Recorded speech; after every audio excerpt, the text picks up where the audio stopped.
مولا نے اس دعا میں فرمایا اللہم اجعلنی اخشاک کانی اراک، خدایا مجھے ایسا بنا دے کہ میں تجھ سے ایسے ڈرنے لگوں جیسے تجھے دیکھ رہا ہوں.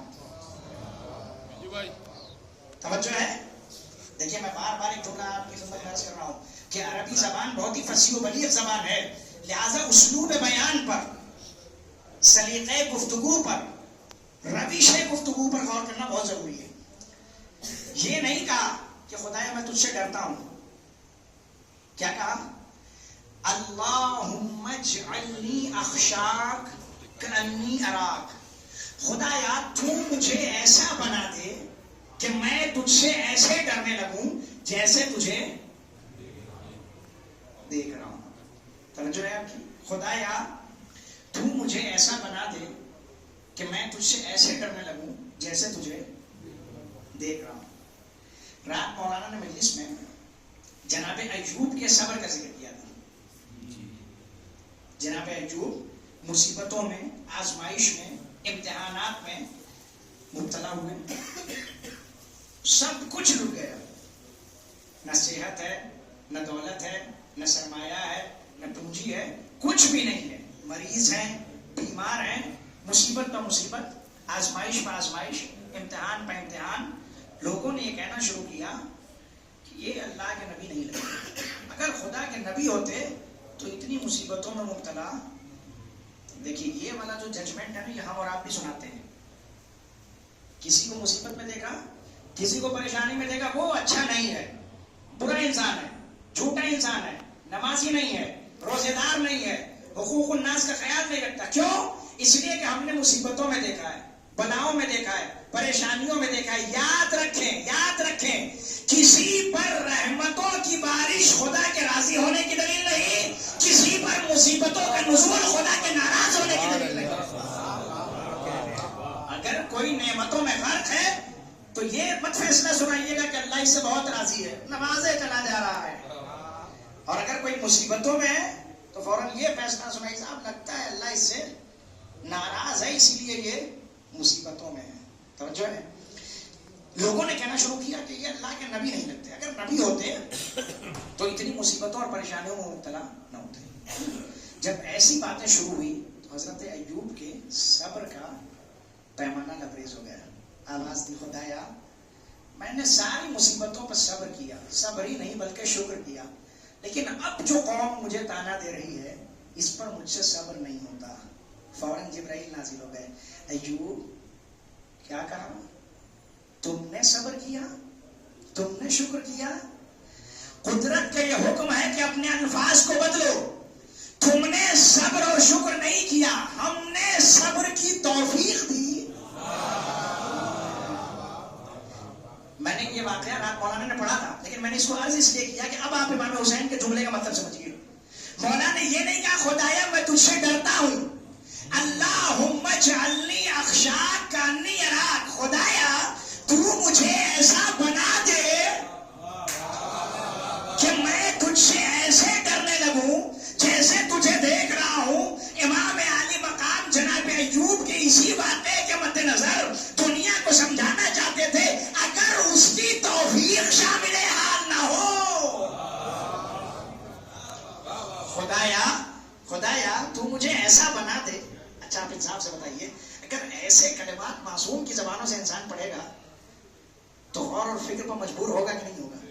اور یہ جو غور پہ مجبور ہوگا، فکر کرنے پر مجبور ہوگا، یہی امر اس کی درجات معرفت میں اضافے کا سبب بنے گا. خدایا مجھے ایسا بنا دے کہ میں تجھ سے ایسے ڈرنے لگوں جیسے تجھے دیکھ رہا ہوں. توجہ ہے؟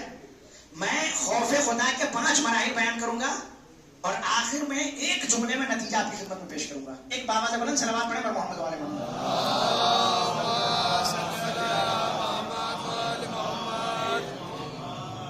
خوف خدا کے 5 مراحل.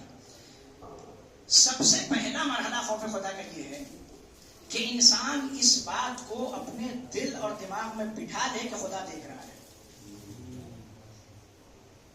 توجہ ہے؟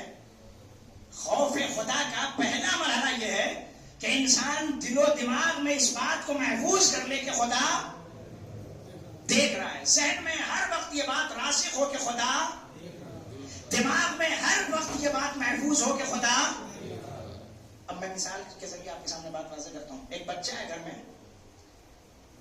جو بہت شرارتی ہے, بہت بدماشیاں کرتا ہے, بہت بدتمیزیاں کرتا ہے. لیکن کب؟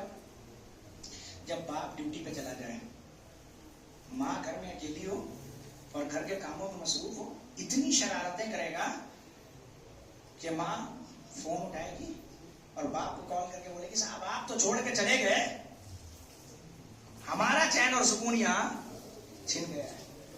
اور اگر باپ 2-4 دن کے لیے سفر پہ چلا جائے, مسافرت پہ چلا جائے, تب تو اور زیادہ شرارتیں بڑھ جایا کرتی ہیں. پھر ماں فون کرتی ہے آپ تو چلے گئے اور یہ یہاں ہمیں پریشان کر رہا ہے. لیکن جب باپ گھر کے اندر موجود ہے, توجہ ہے, جب باپ گھر کے اندر موجود ہے اس وقت اس کی شرارتیں زیادہ نہیں ہوتی, بدتمیزیاں زیادہ نہیں ہوتی. باپ وہاں سے فون کر کے بھی اگر ڈانٹ دے تو تھوڑی دیر کے لیے ہی صحیح اس کی شرارتیں رک جایا کرتی ہیں. اب میرے سوال کا جواب دیجیے, یہ بچہ باپ کے گھر میں ہوتے ہوئے شرارتیں کیوں نہیں کر رہا تھا؟ اس لیے کہ اسے یہ احساس تھا کہ میرا باپ مجھے دیکھ رہا ہے, جو سزا بھی دے سکتا ہے, مار بھی سکتا ہے, ڈانٹ بھی سکتا ہے. توجہ ہے, یعنی باپ کے گھر میں ہونے کا احساس, لفظ بدل دوں, باپ کے حاضر و ناظر ہونے کا احساس اسے اس بات پہ مجبور کر رہا تھا کہ جب تک باپ دیکھ رہا ہے تب تک شیطانیاں. مولا فرماتے ہیں خدایا مجھے ایسا بنا دے کہ میں تجھ سے ایسے ڈرنے لگوں جیسے تجھے دیکھ رہا ہوں. اگر ذہن میں یہ احساس راسخ ہو جائے کہ خدا دیکھ رہا ہے تو پھر شرارتیں خود بخود کم ہو جائے کرتی ہیں. اچھا دیکھیں, آپ مجھے حساب سے بتائیے یہ مسجد ہے نا, کیا مسجد میں یہاں پر کوئی کسی کو گالی دے گا؟ کوئی گالی دے گا؟ نہیں دے گا. لیکن مسجد کے باہر شخص گالی دے سکتا ہے, مسجد کے اندر کیوں نہیں دے گا؟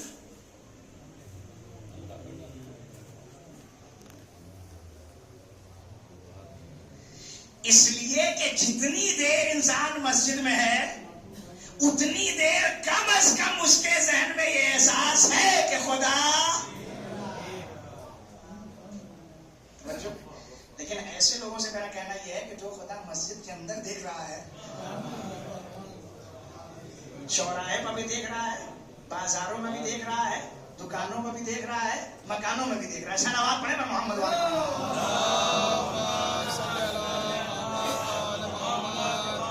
پہلا مرحلہ خوف خدا کا یہ ہے کہ انسان ذہن میں یہ بات بٹھائے کہ خدا دیکھ رہا ہے. لیکن ہم اپنے معاملات میں یہ یاد ہی نہیں رکھتے کہ خدا ہمیں دیکھ رہا ہے. ایک چرواہا اپنے مالک کی بھیڑ بکریاں لے کر چرانے کے لیے نکلا. راستے میں ایک شخص مل گیا, کہنے لگا صاحب بہت بھوک لگی ہے, اس میں سے ایک گوشت بند دے دو, ذبح کریں گے, پکائیں گے, خود بھی کھائیں گے, تمہیں بھی کھلائیں گے. چرواہا کہنے لگا صاحب یہ بھیڑ بکریاں میری نہیں ہیں, مالک کی ہیں, میں انہیں چرانے کے لیے لے کے جا رہا ہوں. وہ شخص کہنے لگا کہ صاحب دیکھو مجھے بہت تیز بھوک لگی ہے, کچھ پیسے مجھ سے لے لو اور ان میں سے ایک گوشت بند مجھے دے دو. تم غریب ہو, نادار ہو, کسی کے یہاں نوکری کرتے ہو, میں پیسہ دوں گا تمہیں تمہاری غربت کا جواب مل جائے گا. توجہ ہے, میں پیسہ دوں گا تمہیں تمہاری غربت کا جواب مل جائے گا. میں بھوکا ہوں, بھوک کا احساس ہو رہا ہے, میں کھاؤں گا مجھے میری بھوک کا جواب مل جائے گا. چرواہے نے کہا صاحب مالک کو کیا جواب دیں گے؟ پیسہ ملا, مجھے میری غربت کا جواب مل گیا, گوشت بند پک کے تیار ہوا, تمہیں تمہاری بھوک کا جواب مل گیا. جس کی بھیڑ اور بکریاں ہیں جو مالک ہے اسے کیا جواب دیں گے؟ کہا اس کا جواب بھی میں تیار کر دیتا ہوں. مالک سے کہہ دینا کہ بھیڑیوں نے حملہ کیا تھا اور ایک گوشت بند کو چیڑ پھاڑ کے کھا گئے. کہا ہو گئی بات مکمل, میں نے پیسہ دیا, تجھے تیری غربت کا جواب مل گیا, تو نے گوشت بند دیا, مجھے میری بھوک کا جواب مل گیا, تجھے مالک کو جواب دینا تھا وہ بھی میں نے تیار کر دیا. اب چرواہا کہتا ہے یہ بتاؤ اس پورے معاملے میں, اس پورے ایگریمنٹ میں, اس پورے کانٹریکٹ میں کیا صرف 3 ہی لوگ ہیں؟ صرف میں, صرف تم, صرف میرا مالک. کیا انہی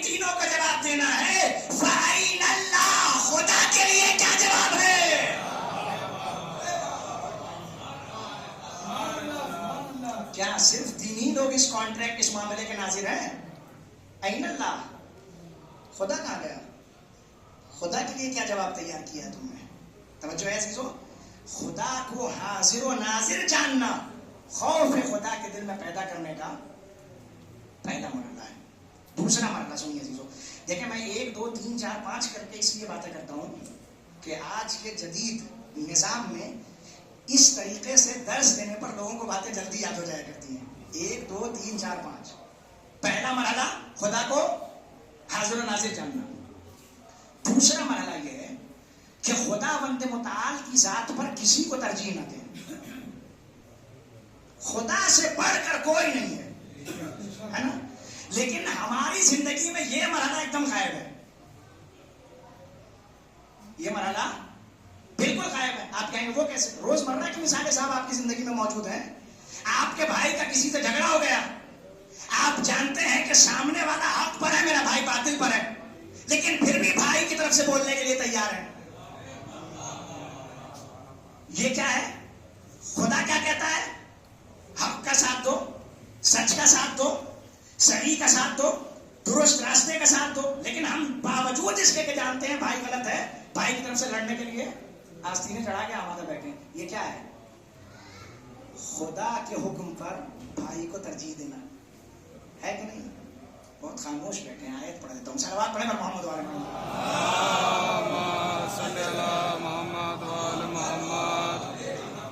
خوف خدا کا دوسرا مرحلہ خدا پر کسی کو بھی ترجیح نہیں دینا ہے. قرآن مجید کہتا ہے, سورہ مبارک ہے توبہ, قل ان کان آباؤکم وابناؤکم واخوانکم وازواجکم وعشیرتکم واموال اقترفتموها وتجارة ترضون كسادها ومساكن ترضونها أحب إليكم من الله ورسوله وجهاد في سبيله فتربصوا حتى يأتي الله بأمره.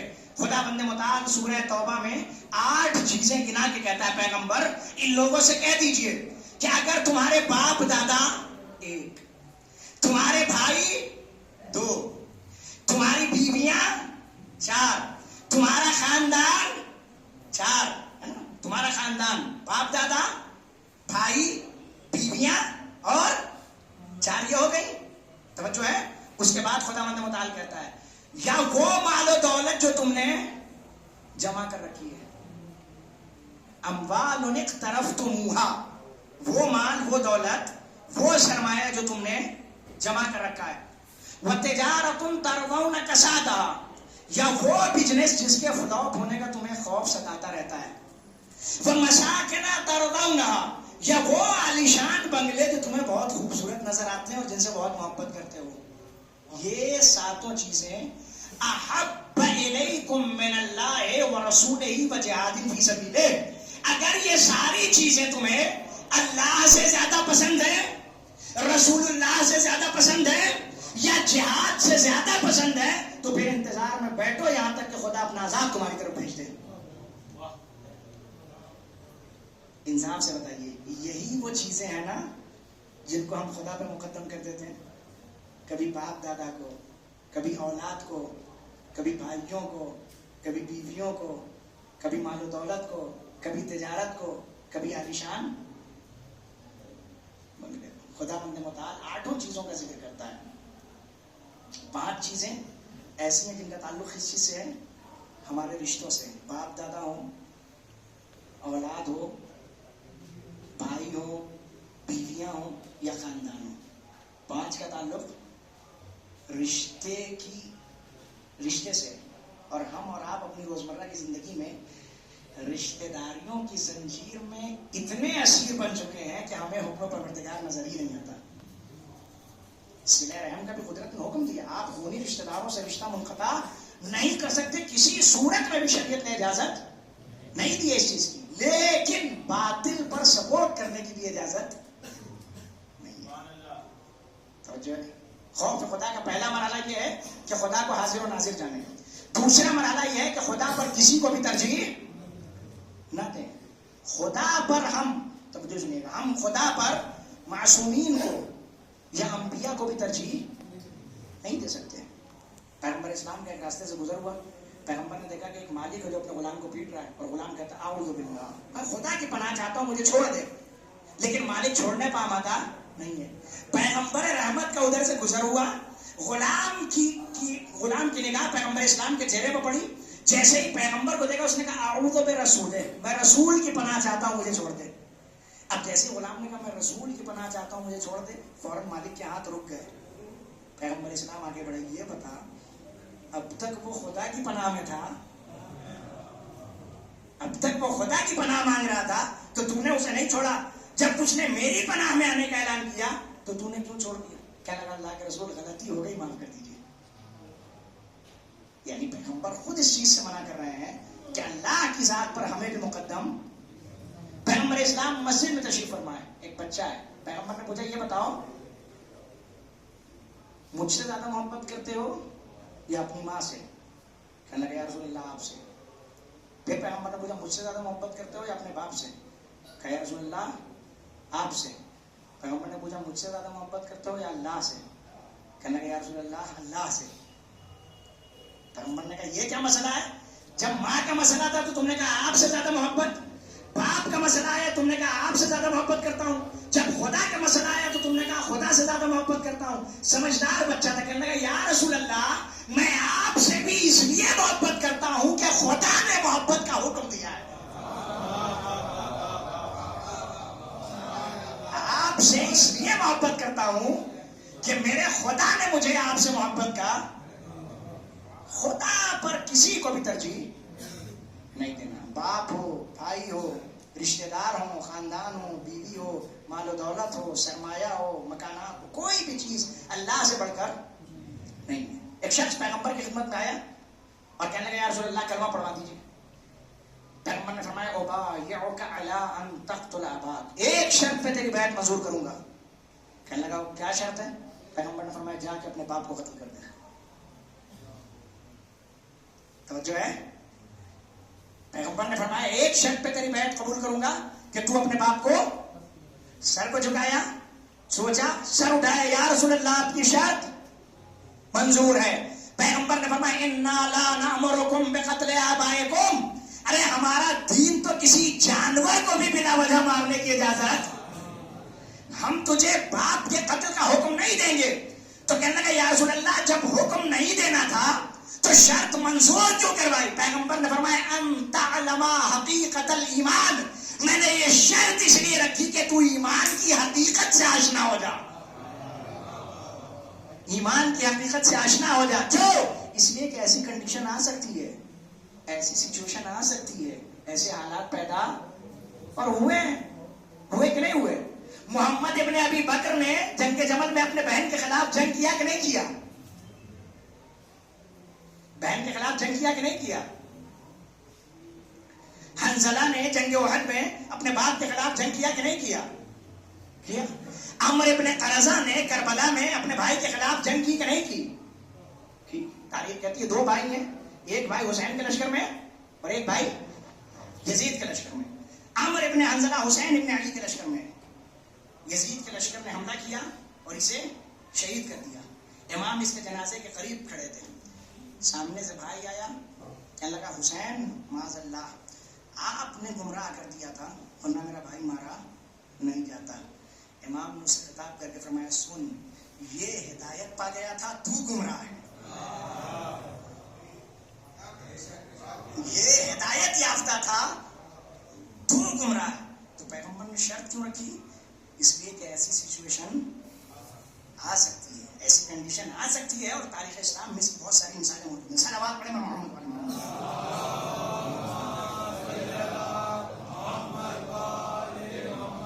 خوف خدا کا پہلا مرحلہ یہ ہے کہ خدا کو حاضر اور ناظر سمجھیں. دوسرا مرحلہ یہ ہے کہ خدا پر کسی کو بھی ترجیح، اگر بالغ ہیں اور روزہ واجب ہے تو اماں ابا لاڈ پیار میں لاڈ کہیں بیٹا نہ رکھو، گرمی ہے، یہ ہے وہ ہے. خدا پر کسی کو ترجیح نہیں دینا ہے. تیسرا مرحلہ جب ذہن میں یہ بات بیٹھ جائے خدا حاضر و ناظر ہے، جب یہ بات راسخ ہو جائے کہ خدا پر کسی کو ترجیح نہیں دینی ہے، تو تیسرا مرحلہ یہ ہے کہ آپ کے اعمال سے یہ چیز ظاہر ہونی چاہیے کہ آپ خدا کا خوف رکھتے ہیں. سمجھے؟ تیسرا مرحلہ یہ ہے کہ سماجی معاملات میں، معاشرتی معاملات میں، سوشل ورک میں آپ کی اعمال سے، آپ کے حرکات اور سکنات سے یہ چیز ظاہر ہونی چاہیے کہ خوف خدا آپ کے دل میں پایا جاتا ہے. وہ کیسے؟